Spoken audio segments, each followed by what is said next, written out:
आइए जानते हैं आज की कुछ अंतर्राष्ट्रीय खबरों को। पहले एक नजर आज की हेडलाइंस पर। नोटों की गड्डियां ही गड्डियां, अर्पिता मुखर्जी के दूसरे फ्लैट में भी वही नजारा। ताशकंद में भारत चीन के बीच एलएसी के मुद्दे पर बन सकती है बात। प्रवीण की निर्मम हत्या, क्यों नहीं बैन होता पीएफआई। इराक में श्रीलंका जैसे हालात बने, संसद पर प्रदर्शनकारियों ने किया कब्जा। तब बिहार के राजनीतिक हालात से खिन्न थे राष्ट्रपति कलाम, पीएम मनमोहन के कहने पर बदला था इस्तीफे का फैसला। ओडेसा और माइकोलिव शहर में जल्द यूक्रेन से हो जाएंगे अलग। अमेरिकी फेडरल रिजर्व ने फिर ब्याज दरों में बढ़ोतरी की। शमशेरा फ्लॉप होने पर निर्देशक ने बयां किया दर्द। और भारत ने तीसरे वनडे में वेस्टइंडीज को 119 रनों से हराया, 3-0 से सीरीज भी जीती।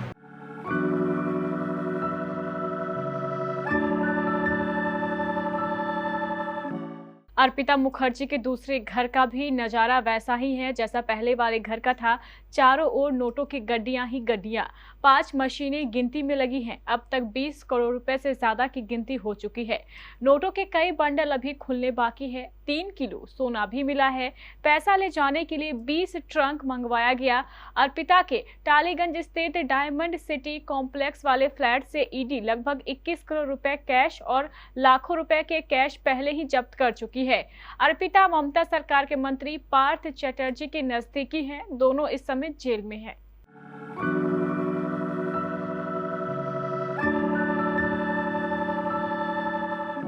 भारत चीन के विदेश मंत्रियों के बीच एससीओ की मुख्य बैठक से हटकर होने वाली संभावित वार्ता में पूर्वी लद्दाख में एलएसी पर करीब 2 साल से जारी गतिरोध का हल निकल सकता है। विदेश मंत्रालय ने हालांकि इस बैठक को लेकर कोई आधिकारिक बयान नहीं दिया है।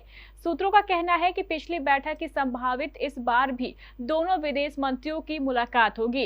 एलएसी गतिरोध का समाधान निकल सकता है, जिसके बाद सितंबर में एससीओ शिखर सम्मेलन में प्रधानमंत्री नरेंद्र मोदी और चीनी राष्ट्रपति शी जिनपिंग की मुलाकात भी हो सकती है।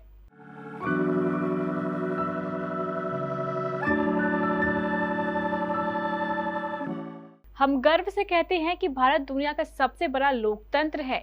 लोकतंत्र मतलब जहां सभी अपनी बात बिना डरे कह सकते हैं। ये संविधान से मिला अधिकार है, लेकिन क्या वाकई ऐसा है?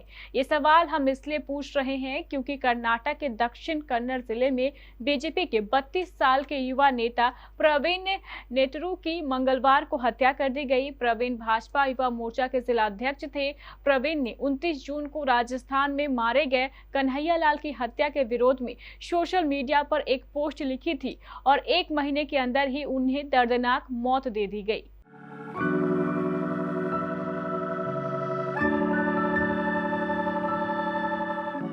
इराक में अब श्रीलंका जैसा विरोध देखने को मिल रहा है। बगदाद में बुधवार को आक्रोशित सैकड़ों प्रदर्शनकारियों ने संसद भवन पर कब्जा कर लिया।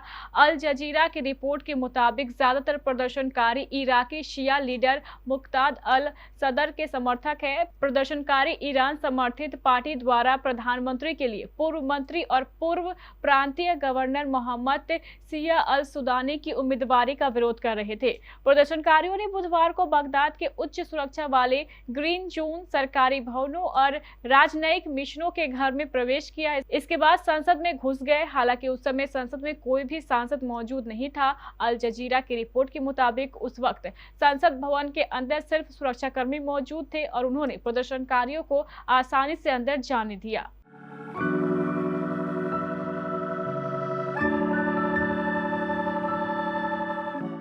अब्दुल कलीम की आज पुण्यतिथि है। उन्होंने 2005 में बिहार की राजनीतिक अस्थिरता के बाद राष्ट्रपति के पद से इस्तीफा देने का मन बना लिया था। उस साल हुए बिहार विधानसभा चुनाव में किसी भी दल को स्पष्ट बहुमत नहीं मिलने पर तत्कालीन राज्यपाल बूटा सिंह ने राष्ट्रपति शासन की अनुशंसा की थी। कलाम ने नहीं चाहते हुए भी इस पर दस्तखत किए थे। सुप्रीम कोर्ट ने इस फैसले को बदनीयत से लिया गया तथा असंवैधानिक करार दिया। कलाम ने इसके लिए खुद को भी जिम्मेदार माना और अंतरात्मा की आवाज पर इस्तीफा देने का फैसला किया, लेकिन प्रधानमंत्री मनमोहन सिंह ने इसे रोक दिया।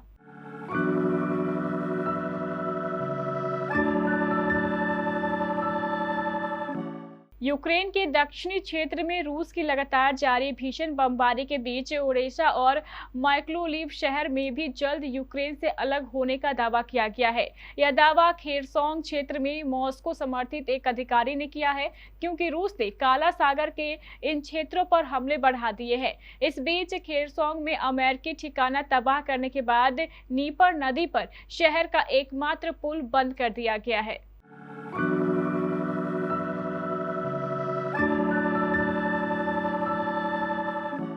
अमेरिका के केंद्रीय बैंक फेडरल रिजर्व ने लगातार तीसरी बार ब्याज दरों में बड़ी बढ़ोतरी की है। महंगाई को काबू में करने के मकसद से उसने ये कदम उठाया है। अमेरिका में महंगाई 41 सालों के सर्वोच्च स्तर पर पहुंच गई है।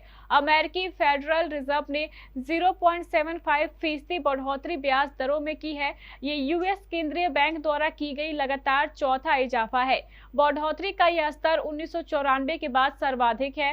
फेडरल रिजर्व का लक्ष्य महंगाई को थामने की ओर, जो 9.1% के साथ 41 साल के उच्चतम स्तर पर पहुंच गई है। अमेरिकी ब्याज दरों में बढ़ोतरी का असर डॉलर के मुकाबले रुपए की कीमत पर भी पड़ सकता है।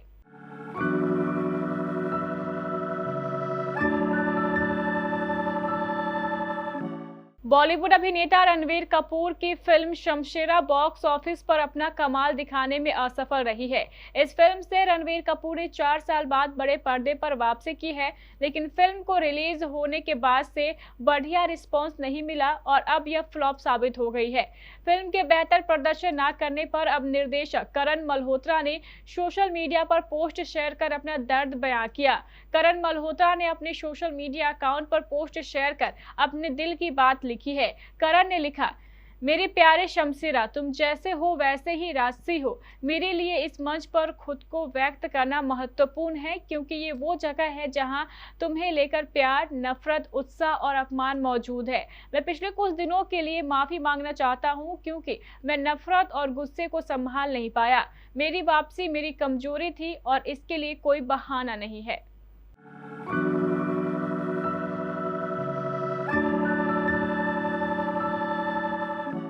भारत ने तीसरे वनडे में वेस्टइंडीज को 119 रन से हरा दिया है। बारिश से बाधित मैच में पहले बल्लेबाजी करते हुए टीम इंडिया ने डकवर्थ लुईस नियम के तहत वेस्टइंडीज के सामने 35 ओवरों में 257 रन का लक्ष्य रखा था।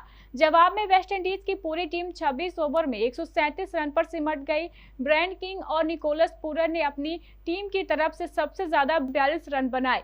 वहीं भारत की ओर से यजुवेंद्र चहल ने सबसे ज्यादा 4 विकेट झटके। वहीं मोहम्मद सिराज और शार्दुल ठाकुर को 2-2 विकेट मिले।